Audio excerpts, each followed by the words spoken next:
اسی سے پورا پورا حساب کرنا، ایک ایک پائی کا حساب اور باریکی سے حساب، یہ دوسرے کو متنفر کر دیتا ہے.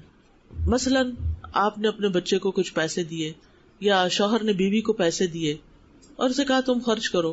جب وہ خرچ کر بیٹھی تو پھر اس سے لسٹیں منگوائے کہ یہ کتنے کا لیا، یہ کتنے کا لیا، اور یہ پیسہ کہاں گیا، یہ کس کو دیا. اور پھر آپ دیکھیں کہ کچھ چیزیں انسان کو یاد ہوتی ہیں، کچھ یاد بھی نہیں ہوتی، اور ہر چیز انسان لکھ بھی نہیں سکتا، ہر عورت نہیں لکھ سکتی. اب جس گھر میں یہ حساب کتاب شروع ہو جائے میاں بیوی کے درمیان، تو آپ سوچیں کہ پھر کیا بنے گا. اسی طرح شوہر بعض اوقات خاموشی سے اپنی والدہ کو کچھ دے دیتا ہے، اپنے بہن بھائیوں کو کچھ دے دیتا ہے، تو پھر وہاں پر کیا مشکل ہو جاتی ہے کہ بیوی شوہر سے حساب لینا شروع کر دے کہ اچھا آپ کہہ رہے تھے کہ میری تنخواہ اتنی ہے تو یہ اتنی تو آپ کے پاس ہے، باقی کہاں. تو اس طرح کی باتیں بھی نہیں کرنی چاہیے، کیونکہ اس سے آپس میں نفرت اور چپکرش پیدا ہو جاتی ہے. سعد بن احمد التجیبی کہتے ہیں، ان کے شعر ہیں، معاملات میں نقصان گوارا کر لو اور زیادہ بال کی کھال نہ اتارا کرو. یہ طرز عمل جدائی کا باعث ہے، یعنی اس سے تعلقات خراب ہوں گے اور آخرکار سپریشن ہو جائے گی. اور اپنے حقوق میں سے کچھ نہ کچھ جانے دیا کرو کہ اعلیٰ ظرف کبھی اپنا حق پورا پورا وصول نہیں کرتا. اور یہ بہت ہی حکمت کی باتیں ہیں کہ جس میں والدین اور اولاد، میاں بیوی، افسر اور ماتحت، ہر تعلق کے اندر کچھ نہ کچھ صرف نظر کرنا چاہیے، تغافل برتنا چاہیے اور اگنور کر دینا چاہیے. اس سے انسان کے تعلقات خوشگوار رہتے ہیں.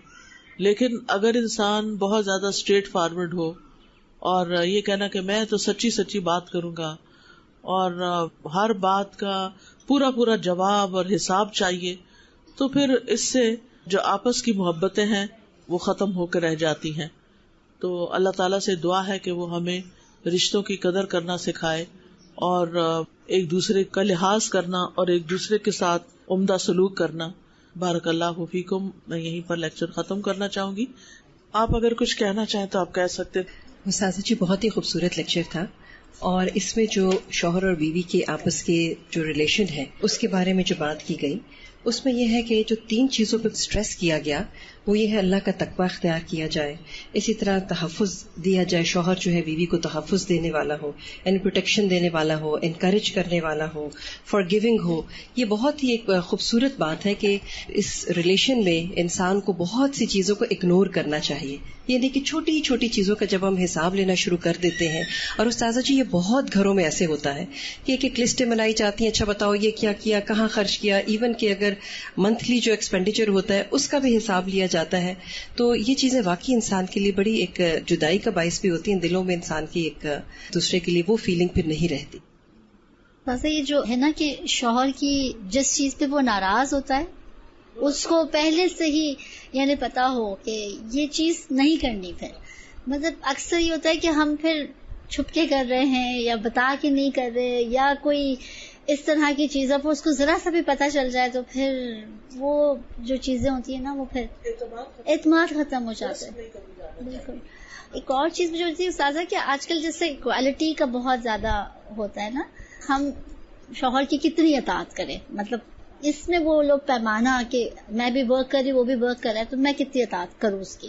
یہ چیز تو اطاعت تو ہر صورت ہے ہی نا، چاہے اس میں کوئی اس کی تو بات نہیں آ رہی ہے. جی شوہر جو ہے اگر ایک گلاب کا پھول بھی لے آتا ہے نا تو وہ بھی عورت کے لیے بڑی خوشی کی مطلب ایسا ایکسپریس بہت سارے مرد نہیں کرتے ہیں نا، لیکن اگر وہ کبھی پھول بھی لے آئے تو اس کو آپ اپریشیٹ کریں. یہ نہیں کہیں کہ صرف یہ کیا لے آئے میرے لیے تحفہ، یہ کوئی تحفہ تھوڑی ہے، کوئی مٹیریل ہوتا ہے، کوئی رنگ ہوتی ہے کچھ، لیکن اگر وہ آپ کے لیے پھول بھی لا رہا ہے نا تو اس کو اپریشیٹ ضرور کرنا چاہیے.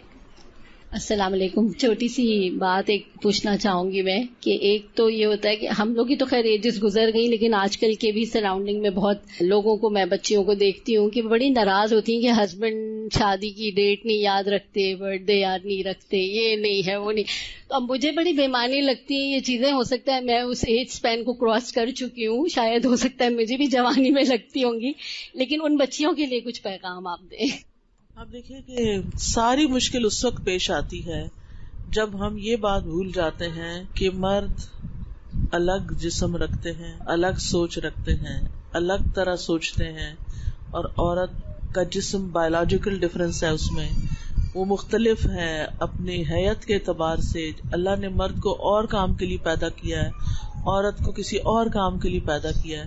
اب مشکل یہ ہے نا کہ ہم عورتوں نے مرد بننے کے چکر میں یا مردوں کا مقابلہ کرنے کے چکر میں اپنے اوپر مشکل ڈال دی ہے، اور ہم مردوں والے کام کرنے شروع ہو گئے ہیں تاکہ ہم اپنا لوہا منوا سکیں. تو عورت تو لوہے والی ہوتی نہیں، اس کو تو نرم و نازک ہونا چاہیے.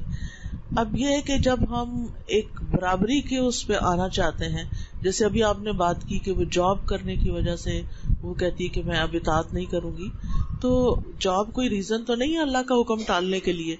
جاب تو آپ اپنی خوشی سے کر رہی ہیں. ہاں اللہ آپ کو حق دیتا ہے کہ اگر شوہر کی رضامندی سے آپ جاب کر رہی ہیں تو آپ بے شک گھر میں ایک پیسہ بھی خرچ نہ کریں، لیکن بات شوہر کی ماننی ہوگی. اور جہاں وہ جانے کو پسند نہیں کرتا وہاں جائیں مت. اور پھر یہ کہ نیکی کے کاموں میں اطاعت ہے. اگر شوہر غلط بات کہتا ہے کوئی تو اس کو ماننا ضروری نہیں ہے، لیکن یہ جو بات ہے کہ یہ ایکسپیکٹیشن رکھنا، اصل میں عورتیں جو ہوتی ہیں نا وہ ان کی سوچ کا انداز یہ ہوتا ہے کہ ایک وقت میں وہ کئی چیزیں سوچ سکتی ہیں، multi dimensional, multi tasking, multi dimensional. کیونکہ ان کا کام ایسا نا، ادھر سے بچہ رو رہا ہے اسے دودھ بھی پلا رہی ہیں، ادھر سے باہر کون آیا ہے، یعنی ان کا کام اس طرح کا کہ جس کی وجہ سے اللہ نے انہیں ایسا بنایا.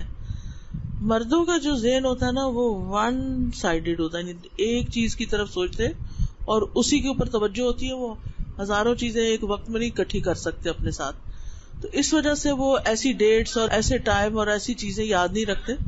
پھر یہ بھی ہوتا ہے شادی سے پہلے لڑکیوں کے ساتھ ہماری دوستی ہوتی ہے، وہ بھی ہماری طرح کیئرنگ اور لونگ ہوتی ہیں، اور پھر ہم اپنے شوہروں سے وہ لڑکیوں والی محبت ایکسپیکٹ کرتے ہیں کہ جیسے میری دوست مجھ سے محبت کرتی تھی ویسی محبت مجھے شوہر سے چاہیے. تو وہ ہو نہیں سکتی کیونکہ وہ تو مرد ہے، اس کی محبت کا انداز کچھ اور ہے. تو اس کو سمجھنا چاہیے. اسی لیے میں نے جو پہلا نقطہ بیان کیا تھا وہ یہی کہ عورت خوشگوار زندگی کے لیے مرد کے مزاج کو سمجھے کہ اسے کیا پسند ہے، کیا پسند نہیں ہے، کیا اچھا لگتا ہے، کیا اچھا نہیں لگتا. اسی طرح شوہر کے لیے بھی لازم ہے کہ بیوی کے مزاج کو سمجھے کہ کن باتوں پہ جلدی غصے میں آ جاتی ہے، کن چیزوں سے جلدی خوش ہو جاتی ہے، تو ان چیزوں کو کر لے، کیا فرق پڑتا ہے. اس سے کوئی یعنی کہ ہمارے اندر ایگو نہ ہو تو ان کاموں کو چھوٹے چھوٹے دوسروں کو خوش کرنے کے لیے کوئی بہت بڑا مسئلہ نہیں ہوتا. تو یہ ہم فرق نہیں سمجھنے کی کوشش کرتے کہ مردوں اور عورتوں میں فرق ہے. اب ہم دعا کر لیتے ہیں. سبحانک اللہم و بحمدک اشہد ان لا الہ الا انت استغفرک و اتوب الیک. السلام علیکم و رحمۃ اللہ وبرکاتہ.